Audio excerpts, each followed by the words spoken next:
De beteg vagyok, de fáj a szívem. Erre nem sokáig élek még.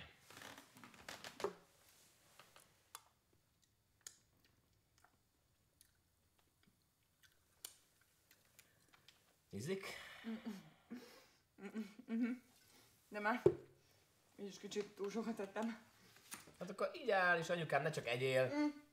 Most nem kérek. Akkor az én köröm. De azért, így áll csak nyugodtan. Szerintem ne tessék rám pazarolni. Úgyis csak meghagyom az egészet. Hagyjuk ezt a tetsziket. Szólíts nyugodtan csak kis elvtársnak. Vagy inkább szólíts Tibinek. Na, ne csiklandozom be. Na, csak egy csókocskára. Nem. Na. Jó.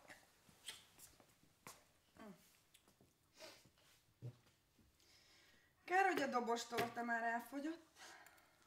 Amúgy meg... Nem a szemtelen vagy. Nem vagyok én olyan lány. Milyen? Hát olyan.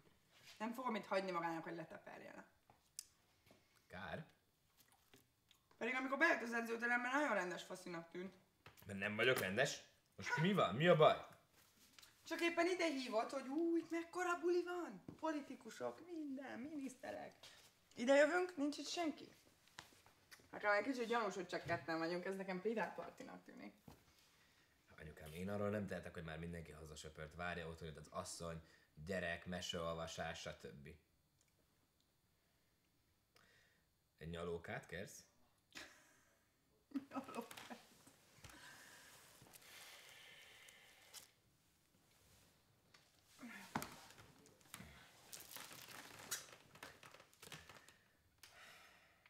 Mondd csak, abortuszod volt már? Most már igazán szégyeld magad. Abortuszom, hát. Azért valami már csak előfordult, nem? Adjál még egy kis pesgőt.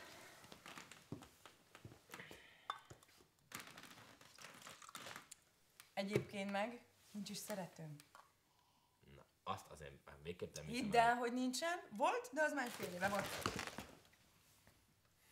Ki volt az? Magyar, külföldi, idős, fiatal, ki volt az?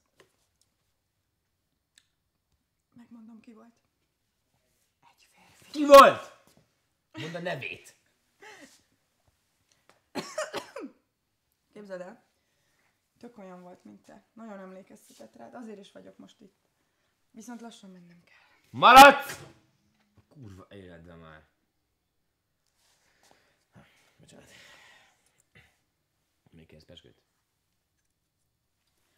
Jó, csak légy szíves, lenne itas. Ez apád elver, hogy csak később mész haza?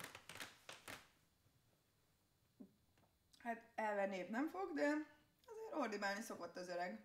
Mondjuk mi már megszoktuk. Az a vicces, hogy ezt a szar kis mellót ő szerezte nekem. Mert minden szarhoz protekció kell. Nagyanyám meg folyton otthon imádkozik. Hogy jaj, kislányom, hova keveredsz? Mondjuk, úgy tűnik, hogy jogosan, mert fúj, múltkor egy vén szatigr, egy lötyet herélyű öreg faszi. Ott álltam a szaunánál, és bele akart harapni a... Szóval érted? Én meg elhajoltam, annak meg kiesett a protkója. Hogy még nincs. Egyébként te is emlékeztetsz valakire. Igen? Kire? Mindegy, aki volt, de már nincsen. Oké. Kicsit... tettél valamit ebbe a pesgőbe, meg kicsit beszéljük. Nem tudom. Ne meglátnak, tényleg, ne befogj jönni a Nem, hogy pincén. látnak, meg senki nincs.